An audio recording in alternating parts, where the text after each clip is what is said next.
ஓம் சாந்தி. Murali date 18/6/2026. காலை முரளி பாப்தாதா மதுபன். இன்னைக்கு பாபா முரளியில சொல்றாங்க, இனிமையான குழந்தைகளை, அத்தீந்திரிய சுகத்தை அனுபவம் செய்ய வேண்டுமெனில் நாம் யாருடைய குழந்தையாக இருக்கிறோம் என்ற இந்த நினைவிலேயே இருங்கள். ஆன்மீக சுகத்தை, ஆத்ம சுகத்தை நம்ம அனுபவம் செய்யணும் அப்படின்னா நம்ம யாருடைய குழந்தைங்க, எப்பேற்பட்ட தந்தையினுடைய குழந்தைங்க அப்படிங்கிற நினைவிலேயே இருந்தோம் அப்படின்னா ஆன்மீக சுகத்தை நம்ம அனுபவம் செய்ய முடியும். ஒருவேளை தந்தையை மறந்து விட்டீர்கள் என்றால் அந்த சுகம் இல்லாமல் போய்விடும். இன்றைய கேள்வி, தந்தையின் சந்திப்பினால் நிலையான மகிழ்ச்சி எந்த குழந்தைகளுக்கு இருக்கும்? பதில், எந்த குழந்தைகள் ஒருவரிடம் தனது அனைத்து சம்பந்தங்களையும் இணைத்துள்ளார்களோ, யார் ஒரு தந்தையின் நினைவில் இருக்கக்கூடிய முயற்சி செய்கிறார்களோ, எந்த தேகதாரியையும் நினைவு செய்வதில்லையோ அவர்களுக்கு தான் நிலையான மகிழ்ச்சி இருக்கும். ஒருவேளை தேகதாரியின் நினைவு இருந்தது என்றால் மிகவும் அழ வேண்டியிருக்கும். உலகின் எஜமானர் ஆகக்கூடியவர்கள் ஒருபோதும் அழுவதில்லை. இன்றைய பாடல், குழந்தை பருவத்தினை மறந்திட வேண்டாம். ஓம் சாந்தி. இனிமையான குழந்தைகளே, நாம் எல்லைக்கு அப்பாற்பட்ட தந்தையின் குழந்தைகள் என்பதை மறந்துவிட வேண்டாம் என தந்தை சொல்கிறார். நம்ம எல்லாருமே எல்லையில்லாத சிவத்தந்தையினுடைய குழந்தைங்க அப்படிங்கிறத மறந்துடக்கூடாது. மறந்துட்டோம் அப்படின்னா அழ வேண்டி இருக்கும். இதை மறந்து விட்டால் அழுவீர்கள். சீச்சி, அதாவது கீழான உலகத்தின் மீது புத்தி சென்று விடும். பாபாவை நம்ம மறந்துட்டோம் அப்படின்னா இந்த மோசமான உலகத்துல நம்மளுடைய புத்தி போயிடும். தந்தையின் நினைவு இருப்பதன் மூலம் அத்தீந்திரிய சுகத்தின் நினைவு இருக்கும். அந்த சுகம் தந்தையை மறந்து விட்டால் காணாமல் போய்விடும். ஒவ்வொரு மூச்சுக்கும் நாம் பாபாவின் குழந்தைகள் என்ற நினைவு இருக்க வேண்டும். இல்லை என்றால் அழ வேண்டியதாகிவிடும். அனைவரும் பகவானின் குழந்தைகள். அனைவரும் சொல்கின்றனர், பாபா, ஓ பரம்பிதா பரமாத்மாவே காப்பாற்றுங்கள். ஆனால் தந்தையின் பாதுகாப்பு எப்போது கிடைக்கிறது என்பது யாருக்குமே தெரியாது. சாது சந்நியாசிகள் ஆகியோர் யாருக்குமே தந்தையிடமிருந்து முக்தி, ஜீவன் முக்தி எப்போது கிடைக்கும் என்பது தெரியாது. ஏனென்றால் பகவானையே ஒவ்வொரு அணுவிலும் இருக்கிறார் என சொல்லிவிட்டனர். எல்லா இடத்துலயும் கடவுள் இருக்காரு அப்படின்னு சொல்லிட்டாங்க. இப்பொழுது குழந்தைகளாகிய நீங்கள் எல்லைக்கு அப்பாற்பட்ட தந்தையை தெரிந்து கொண்டு விட்டீர்கள். மிகவும் அன்பான தந்தை.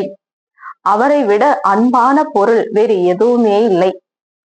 இப்படிப்பட்ட தந்தையை தெரிந்து கொள்ளாமல் இருப்பது என்பது மிகப்பெரிய தவறாகும். சிவ ஜெயந்தியை ஏன் கொண்டாடுகின்றனர்? அவர் யாரு என்பது கூட யாருக்குமே தெரியாது. நீங்கள் எவ்வளவு முட்டாளாக ஆகிவிட்டீர்கள் என தந்தை சொல்கிறார். மாயை ஆகிய ராவணன், இந்த 5 விகாரம் அப்படிங்கிற ராவணன் உங்களை என்னவாக ஆக்கிவிட்டது? இது நம்முடைய ஜென்ம பூமி என எப்பொழுது குழந்தைகளாகிய நீங்கள் அறிகிறீர்கள். நான் ஒவ்வொரு 5000 வருடங்களுக்கு பிறகும் வருகிறேன். பிறகு அவர்கள் 40,000 வருடங்களுக்கு பிறகு கலியுகம் முடியும் பொழுது வருகிறார் என சொல்லிவிடுகின்றனர். பாபா என்ன சொல்றாரு? நான் ஒவ்வொரு 5000 வருஷத்துக்கு அப்புறம் வரேன் அப்படின்னு சொல்றாரு. ஆனா சாஸ்திரங்கள் என்ன எழுதி இருக்கிறாங்க? 40,000 வருடங்கள், அதாவது கலியுகம் முடியறதுக்கே 40,000 வருஷம், அதுக்கப்புறம் தான் இறைவன் வருவாரு அப்படின்னு சொல்றாங்க. எவ்வளவு அறியாமை அப்படின்னு பாருங்க. பிறகு அவர்கள் 40,000 வருடங்களுக்கு பிறகு கலியுகம் முடியும் பொழுது வருகிறார் என சொல்லிவிடுகின்றனர். திருமூர்த்தியின் படமும் காட்டப்படுகிறது. திருமூர்த்தி மார்க்கம் என பெயரும் வைத்துள்ளனர். ஆனால் மும்மூர்த்திகளான பிரம்மா, விஷ்ணு, சங்கரரை யாருக்குமே தெரியாது. பிரம்மா என்ன செய்துவிட்டு சென்றார்? விஷ்ணு மற்றும் சங்கர் என்ன செய்கின்றனர்? எங்கே வசிக்கின்றனர்? இது எதுவுமே யாருக்குமே தெரியாது. முற்றிலுமே அடர்ந்த கார் இருளில் உள்ளனர். தந்தை படைப்பவர். அவருடைய இந்த படைப்பு எவ்வளவு பெரியது, எவ்வளவு எல்லைக்கு அப்பாற்பட்ட நாடகம் இது. இதில் அளவற்ற மனிதர்கள் இருக்கின்றார்கள். இன்றிலிருந்து 5000 வருடங்களுக்கு முன்பு சத்தியுகம் இருந்தது. பாரதத்தில் லட்சுமி நாராயணரின் ராஜ்யம் இருந்த பொழுது வேறு எந்த ராஜ்யமும் இருக்கவில்லை. ஸ்ரீ லக்ஷ்மி பகவதி என்றும் ஸ்ரீ நாராயணர் பகவான் என்றும் சொல்லப்படுகின்றார்கள். ராமன் சீதையை கூட பகவான் ராம், பகவதி சீதை என சொல்கின்றனர். இப்பொழுது இந்த பகவான் நாராயணர், பகவதி லட்சுமி எங்கிருந்து வந்தனர்? ராஜ்யம் செய்துவிட்டு சென்று விட்டார்கள். ஆனால் அவர்களுடைய வாழ்க்கை சரித்திரம் ஒருவருக்குமே தெரியாது. ஓ பகவானே, துக்கத்தை நீக்கி சுகத்தை கொடுப்பவரே என்று மட்டும் மகிமை பாடியபடி இருக்கிறார்கள். ஆனால் அவர் எப்படி துக்கத்தை நீக்கி சுகத்தை கொடுக்கின்றார் என்பது யாருடைய புத்தியிலும் வருவதில்லை. எந்த சுகத்தை அனைவருக்கும் அவர் கொடுத்தார்? மேலும் எப்போது அனைவரின் துக்கத்தை நீக்கினார்? எதுவுமே தெரியாது. குழந்தைகளாகி நீங்கள் இப்பொழுது இங்கே ராஜயோகம் கற்றுக்கொண்டிருக்கிறீர்கள். பகவதி லட்சுமியாகவும் பகவான் நாராயணனாகவும் ஆவதற்காக, பகவதி சீதாவாகவும் பகவான் ராமனாகவும் ஆக வேண்டும் என்றும் கூட தெரிந்து கொண்டிருக்கின்றனர். 8 பிறவிகள் சத்தியுகத்தில் முடித்து கொண்டு பிறகு ராம் சீதையின் ஆட்சியில் வரக்கூடியவர்கள் ஆவோம். அங்கிருந்து நம்ம 8 பிறவி எடுத்து அடுத்தது திரேதாயுகத்துல ராமருடைய ஆட்சியில வரும். 21 பிறவிகளுக்கான எல்லைக்கு அப்பாற்பட்ட ராஜ்யத்தை நீங்கள் இங்கே ஸ்தாபனை செய்து கொண்டிருக்கிறீர்கள். சத்தியுகம், திரேதாயுகம், 21 பிறவிக்கான அந்த பலனை இங்க சங்கம யுகத்திலே நாம இப்போ உருவாக்கிட்டு இருக்கிறோம். நீங்கள் பகவதி பகவானாக சொர்க்கத்தின் எஜமானர்களாக ஆகி கொண்டிருக்கிறீர்கள். சொர்க்கம் ஏதோ ஆகாயத்தில் இருப்பது இல்லை. இது கூட யாருக்குமே தெரியாது. முற்றிலுமே அற்ப புத்தி உள்ளவர்களாக இருக்கின்றார்கள். எதையுமே புரிஞ்சுக்காதவர்களா இருக்காங்க. இன்னார் சொர்க்கத்திற்கு சென்றார்கள் என சொல்கின்றார்கள். யாராவது இருந்துட்டாங்கன்னா சொர்க்கவாசி ஆயிட்டாங்க, வைகுண்ட பதவி அடைஞ்சிட்டாங்க அப்படின்னு சொல்றாங்க. ஆனால் எதையும் புரிந்து கொள்வது கிடையாது. நல்லது, கிறிஸ்துவர்கள், பௌத்தர்கள் அனைவரும் சொர்க்கத்திற்கு செல்வார்களா? அவர்கள் பிற்காலத்தில் தத்தமது தர்மத்தை ஸ்தாபனை செய்கின்றனர். அவங்க எப்படி வர முடியும் இல்லையா? அவங்க எப்ப வராங்க? துவாபர யுகத்துலதான் வராங்க. எனவே அவர்கள் எப்படி சொர்க்கத்திற்கு வர முடியும்? சொர்க்கம் என எதனை சொல்லப்படுகிறது என்பது கூட அவர்களுக்கு தெரியாது. சந்நியாசிகள் ஜோதியோட ஐக்கியமாகி விட்டார் என சொல்கின்றார்கள். ஒரு ஜோதி இன்னொரு ஜோதியோட போய் கலந்துருச்சு அப்படின்னு சொல்றாங்க. சிலர் பிறகு நிர்வாண தாமத்திற்கு சென்றார் என சொல்கின்றார்கள். யாராவது இறந்துட்டாங்கன்னா இப்படி எல்லாம் சொல்றாங்க. நிர்வாணத்தில் கூட உலகம் உள்ளதல்லவா? அது வசிக்கும் இடமாகும். நிர்வாண தாமம் அப்படிங்கிறது ஆத்மா நம்ம இருக்கக்கூடிய இடம், நம்ம வசிக்கக்கூடிய இடம். அது ஜோதியில் ஜோதியாக ஐக்கியமாகும் விஷயமே இல்லை. ஜோதியில் கலந்து விட்டால் பிறகு ஆத்மாவே முடிந்து போய்விடும். நான் ஆத்மா ஜோதி போய் ஜோதியோட கலந்துட்டேன் அப்படின்னா அழிஞ்சு போயிட்டேன்னு அர்த்தம் ஆகுது இல்லையா? திரும்ப எப்படி நம்ம வர முடியும்? விளையாட்டே முடிந்து விடும். இந்த நாடகத்தில் இருந்து யாரும் விடுபடவே முடியாது. பிறவா வர வேணும், மோட்சத்தை அடையணும், நான் இனிமே பிறக்கவே கூடாது அப்படிங்கிறதுக்காக எல்லாம் யாரும் எவ்வளவு முயற்சிகள் செய்யறாங்க. ஆனா பாபா என்ன சொல்றாரு? அது முடியாது. யாரும் மோட்சத்தை அடைய முடியாது. பாடலின் அர்த்தத்தையும் யாரும் புரிந்து கொள்வதில்லை. ஜீவன் முக்தியின் அர்த்தத்தையும் புரிந்து கொள்வதில்லை. ஆத்மா பரமாத்மாவின் அர்த்தத்தையும் புரிந்து கொள்வதில்லை. உங்கள் புத்தி மனிதர்களுடையதாக உள்ளது. இப்ப நம்ம தேவ புத்தியா இருந்தோம். இப்ப நம்ம எல்லாருடைய புத்தி எப்படி இருக்கு? மனித புத்தியாக இருக்கு.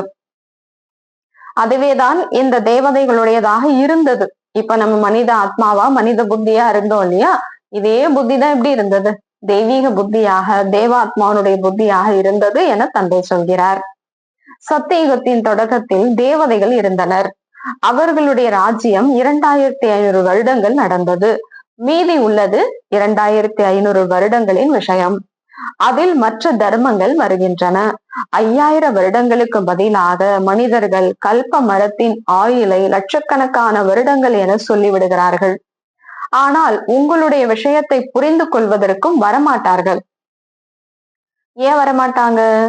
ஆம், யார் முந்தைய கல்பத்தில் புரிந்து கொண்டனரோ அவர்கள்தான் வரவும் செய்வார்கள். முதலில் புரிய வைக்க வேண்டும். ஒன்று எல்லைக்குட்பட்ட சந்நியாசம். அந்த சந்நியாசிகள் வீடு வாசலை துறந்து சென்று காட்டில் வசிக்கின்றார்கள். முதலில் அவர்கள் சத்தோ பிரதானமாக இருந்தார்கள். பிறகு இப்பொழுது தமோ பிரதானமாக ஆகிவிட்டார்கள். எனவே காட்டை விட்டு திரும்பி வந்து பெரிய பெரிய மாளிகைகளை உருவாக்கி உள்ளார்கள். இந்த சந்நியாசிகளும் கூட தூய்மையின் ஆதாரத்தில் பாரதத்தை கண்டிப்பாக நிலைக்க வைத்தனர். பாரதத்தின் சேவை செய்தனர். இந்த சந்நியாச தர்மம் மட்டும் இல்லாமல் இருந்திருந்தால் பாரதம் ஒரேடியாக விகாரங்களால் எரிந்து சாம்பலாகி தூய்மையற்றதாக ஆகியிருக்கும். இதுவும் நாடகமாக உருவாக்கியுள்ளது. முதலில் அவர்களுக்குள் தூய்மையின் சக்தி இருந்தது. அதன் மூலம் பாரதத்தை நிலைத்திருக்க செய்தனர். இந்த தேவதைகளின் ராஜ்யம் இருந்த பொழுது பாரதம் எவ்வளவு பணக்கார தேசமாக இருந்தது. எவ்வளவு வைர வைடூரியங்களால் ஆன பெரிய பெரிய மாளிகைகள் அவர்களுடையதாக இருந்தது. இவை அனைத்தும் எங்கே போயின? பாபா கேட்கிறாரு, அதெல்லாம் எங்க போச்சு? அனைத்தும் கீழே போய்விட்டன. எல்லாமே கீழே போயிடுச்சு. கீழே போயிடுச்சுன்னா ஏதோ பூமிக்கு அடியில போயிடுச்சு அப்படி கிடையாது. எல்லாத்தையும் நம்ம இழந்துட்டோம்.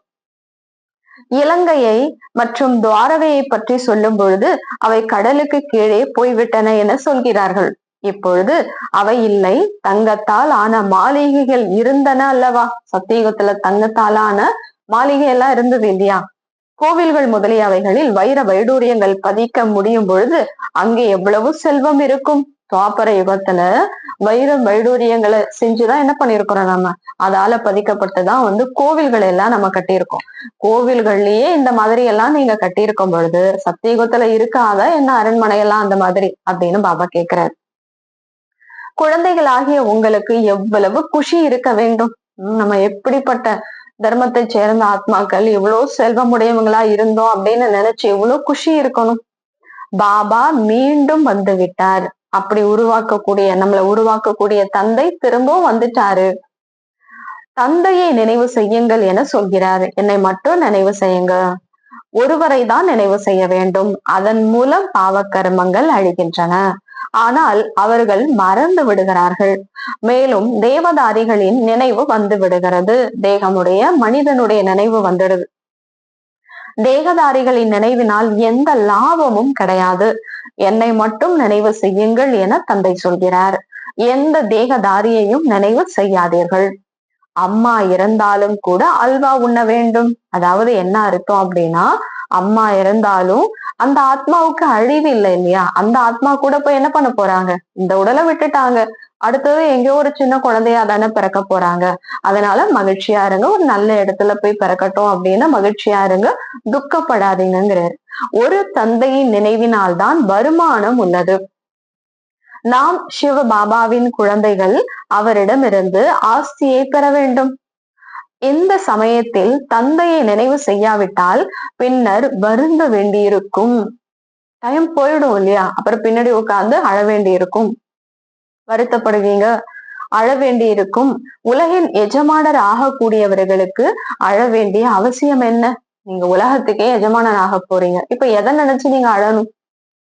நீங்கள் தந்தையை மறந்து விடுகிறீர்கள். அப்போதுதான் மாயாவின் அடி விழுகிறது.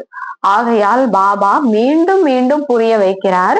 தந்தையை மற்றும் ஆஸ்தியை நினைவு செய்யுங்கள்.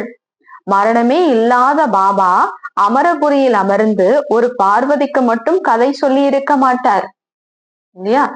கண்டிப்பாக பலர் இருப்பார்கள். பார்வதி ஒருத்தர் மட்டும் கிடையாது. நம்ம எல்லா ஆத்மாக்களுமே யாரு? பார்வதிகள். அழிவே இல்லாத சிவத்தந்தை நமக்கு இப்போ கதை சொல்லிட்டு இருக்கிறாரு. மனிதர்களாக இருக்கும் அனைவருக்கும் தந்தை புரிய வைக்கிறார். இப்போது பதீத்தமாக தூய்மையற்றவராக ஆகாதீர்கள்ங்கிறாரு. தூய்மையை இழக்காதீங்க. இந்த கடைசி பிறவியில் தூய்மை அடையுங்கள். அங்கே சொர்க்கத்தில் எந்த விகாரமும் இருக்காது. ஒருவேளை அங்கு கூட விகாரம் இருக்கும் என்றால் பிறகு சொர்க்கம் மற்றும் நரகத்திற்கு இடையில் வித்தியாசம் என்னதான் இருக்கும்? வித்தியாசமே இல்லை இல்லையா? தேவதைகள் குறித்து அனைத்து குணங்களிலும் நிறைந்தவர்கள், 16 கலைகள் நிரம்பியவர்கள் என மகிமை பாடுகிறார்கள்.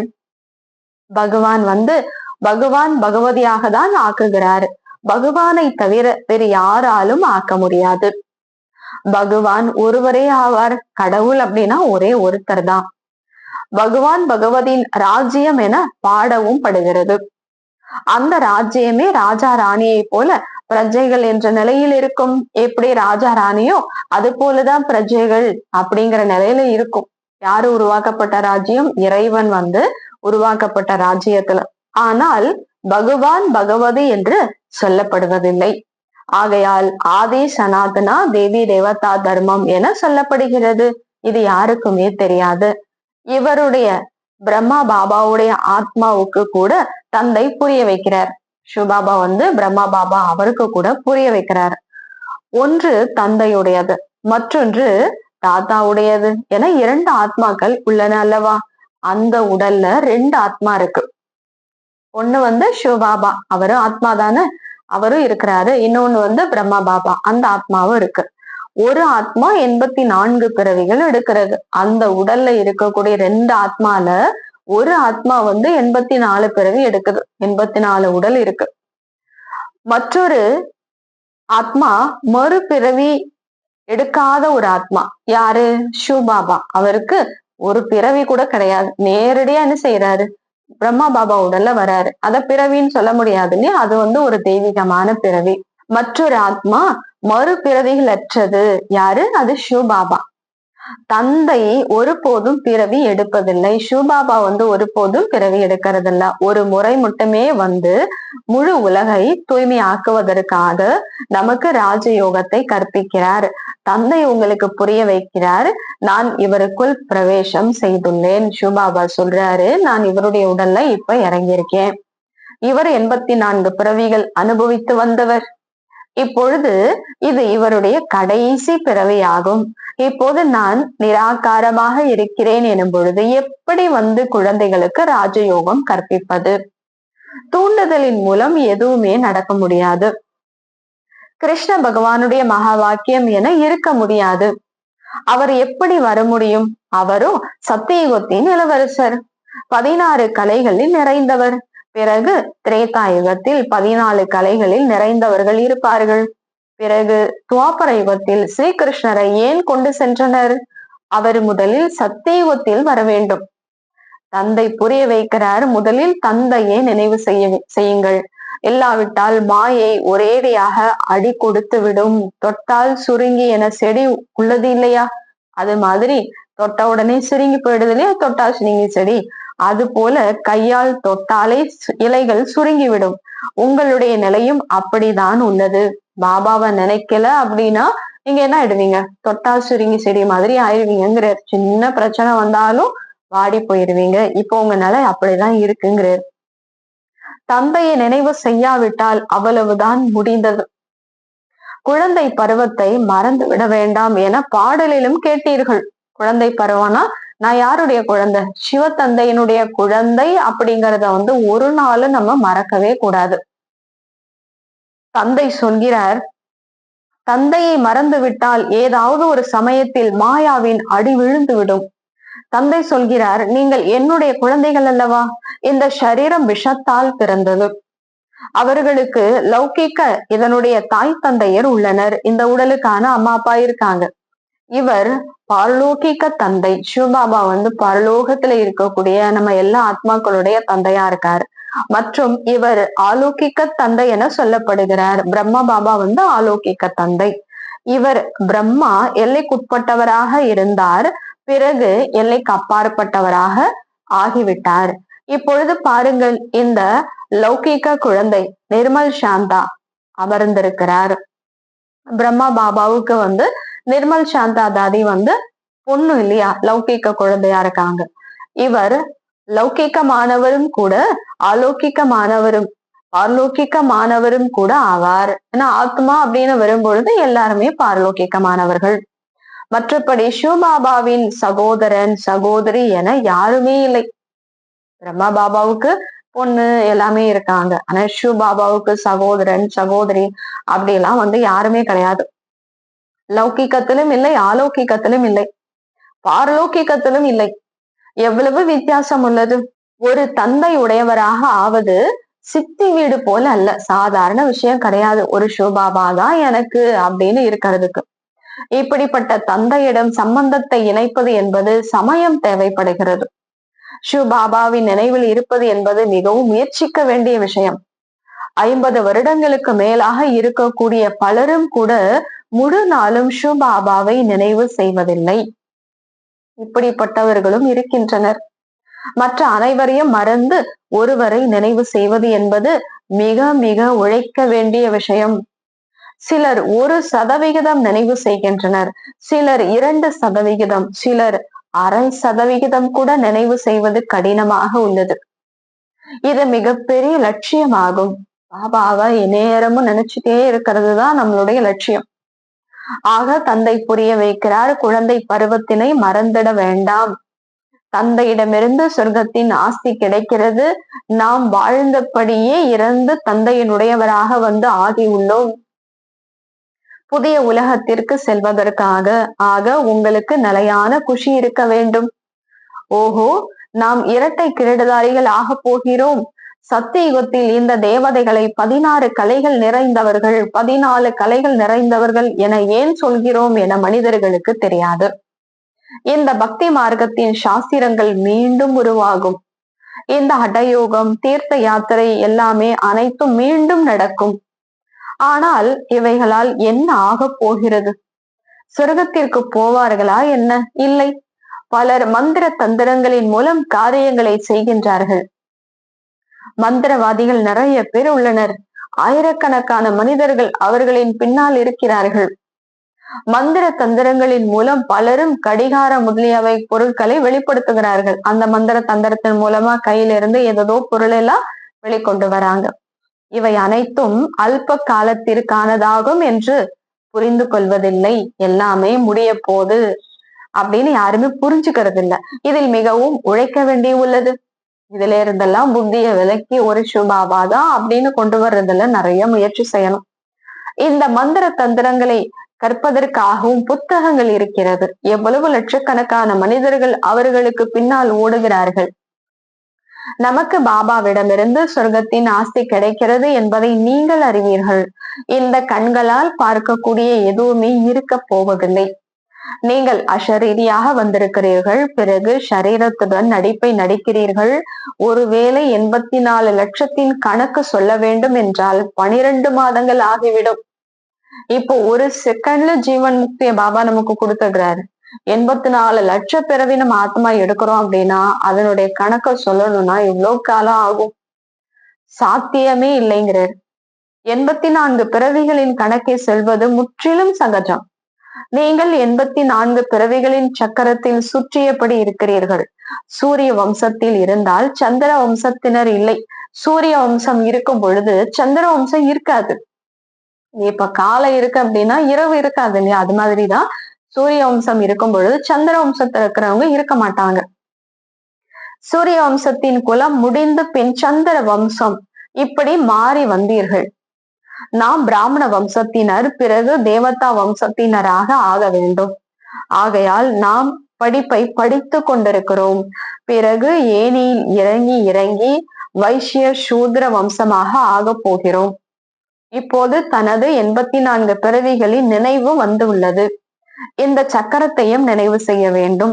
தந்தையை நினைவு செய்வதன் மூலம் எப்போதும் ஆரோக்கியமானவர்களாகவும் செல்வமானவர்களாகவும் செல்வம் நிறைந்தவர்களாகவும் ஆக போகிறோம். பாவங்கள் நீங்கிவிடும். சக்கரத்தை அறிவதன் மூலம் சக்கரவர்த்தி ஆகிவிடுவோம். இந்த பழைய உலகம் சுடுகாடாக ஆக போகிறது என்பதை நீங்கள் அறிவீர்கள். எதுவும் இருக்க போவதில்லை, முடிந்து போய்விடும். ராம் சென்றார், ராவணன் சென்றார். ராமருடைய ஈஸ்வரிய குடும்பம் சத்தியுகத்தில் எவ்வளவு சிறியதாக இருக்கும். இப்போது ராவணனின் குடும்பம் எவ்வளவு பெரியதாக உள்ளது. இந்த ராஜ்யம் ஸ்தாபனை ஆகி கொண்டிருக்கிறது என குழந்தைகளுக்கு தெரியும். அனைத்து விஷயங்களிலும் முயற்சி மூலதனமாகும். முயற்சி தான் எல்லாமே. பாபாவை நினைக்கிறதுலதான் முயற்சி செய்யணும். குழந்தைகளே, என்னை நினைவு செய்யுங்கள் என தந்தை முயற்சி செய்விக்கிறார். என்ன நினைங்க, என்ன நினைங்க அப்படின்னு பாபா என்ன பண்றாரு? முயற்சி செய்ய வைக்கிறாரு. எந்த தந்தையிடமிருந்து அளவற்ற சொர்க்கத்தின் ஆஸ்தி கிடைக்கிறதோ அந்த தந்தையை நினைவு செய்ய மாட்டீர்களா? எவ்வளவு உலக ராஜ்யமே கிடைக்குது. சிவபாபா அன்பு கடலா இருக்கிறாரு. நம்ம ஆத்மாவுக்கு என்ன தேவையோ எல்லாமே அவர்கிட்ட இருந்து கிடைக்குது. அப்படிப்பட்ட தந்தைய நினைக்க மாட்டீங்களா? நீங்கள் சொர்க்கத்தின் எஜமானராக இருந்தீர்கள் என தந்தை நினைவூட்டுகிறார். நம்மளுடைய வாழ்க்கை வரலாறே அவருக்கு தான் தெரியும். நீங்க தான் சொர்க்கத்தினுடைய எஜமானர்களா, நீங்க தான் தெய்வீக குணங்கள் நிறைஞ்சவங்களா, தேவதைகளா இருந்தீங்க அப்படின்னு பாபா நமக்கு நினைவுபடுத்துறார். இப்போது மீண்டும் முயற்சி செய்து சொர்க்கத்தின் எஜமானர் ஆகுங்கள். நல்லது. இனிமையிலும் இனிமையான காணாமல் போய் கண்டெடுக்கப்பட்ட செல்ல குழந்தைகளுக்கு தாயும் தந்தையுமான பாப்தாதாவின் அன்பு நினைவுகளும் காலை வணக்கமும். ஆன்மீக குழந்தைகளுக்கு ஆன்மீக தந்தையின் நமஸ்காரம். ஆன்மீக தந்தைக்கு ஆன்மீக குழந்தைகளின் நமஸ்காரம். நன்றி பாபா. தேங்க்ஸ் பாபா. தாரணைக்கான முக்கிய சாரம். முரளியிலிருந்து நடைமுறை செய்வதற்காக முக்கியமான 2 பாயிண்ட்ஸ். முதலாவது பாயிண்ட், ஒருபோதும் எந்த விஷயத்திலும் தொட்டால் சுருங்கி ஆகக்கூடாது. ஈஸ்வரிய குழந்தை பருவத்தை மறந்து வாடி போய்விடக்கூடாது. இந்த கண்களால் பார்க்கக்கூடிய அனைத்தையும் பார்த்து கொண்டிருந்தாலும் பார்க்கக்கூடாது. இரண்டாவது, ஒரு தந்தையின் நினைவில்தான் வருமானம் உள்ளது. ஆகையால் தேகதாரிகளை நினைவு செய்து அழக்கூடாது. தந்தை மற்றும் ஆஸ்தியை நினைவு செய்து உலக ராஜ்யத்தை அடைய வேண்டும். வரதானம், உயர்ந்த வழிமுறையின் ஆதாரத்தில் மாயாவி சகவாசத்தின் தாக்கத்தில் இருந்து அப்பாற்பட்டு, அதாவது விலகி இருக்கக்கூடிய சக்தி ஸ்வரூபம் ஆகுக. உயர்ந்த வழிமுறையின் ஆதாரத்தில் மாயாவி சகவாசத்தின் தாக்கத்தில் இருந்து விலகி இருக்கக்கூடிய சக்தி ஸ்வரூபம் ஆகுக. விளக்கம், உறவினர்கள் நாங்கள் சொல்வதை கேட்பதில்லை, எங்களுக்கான சகவாசம் சரியாக இல்லை, இதன் காரணமாக எங்களால் சக்திசாலியாக ஆக முடியவில்லை என்று குழந்தைகளாகிய உங்களுக்கு ஒரு குறை, கம்ப்ளைண்ட் இருக்கிறது. ஆனால் உயர்ந்த வழிமுறையின் அடிப்படையில் ஞான சொரூபம், சக்தி சொரூபம் என்ற வரதானங்களை பெற்றவர்களாக ஆகி உங்களுடைய மனோநிலையை அசையாத ஒன்றாக ஆக்குங்கள். சாட்சியாக இருந்து ஒவ்வொருவரின் பங்கையும் நடிப்பையும் பாருங்கள். உங்கள் சதோ குண பங்கில் நிலைத்திருங்கள். நம்மளுடைய நிலை என்ன? சத்தோகுணமான நிலை. அதுல நிலைத்திருங்க. எப்போதும் தந்தையின் நினைவில் இருந்தால் தமோகுண ஆத்மாக்களின் சகவாசத்தின் தாக்கம் உங்கள் மீது ஏற்படாது. ஸ்லோகன், கர்மயோகி என்பவர் கர்மம் எனும் கற்ப விருட்சத்தின் கிளையில் அமர்ந்து கர்மம் செய்தாலும் பற்றற்ற நிலையில் இருப்பவர் ஆவார். கர்மயோகி என்பவர் கர்மம் எனும் கற்ப விருட்சத்தின் நிலையில் அமர்ந்து கர்மம் செய்தாலும் பற்றற்ற நிலையில் இருப்பவர் ஆவார்கள். நல்லது. ஓம் சாந்தி.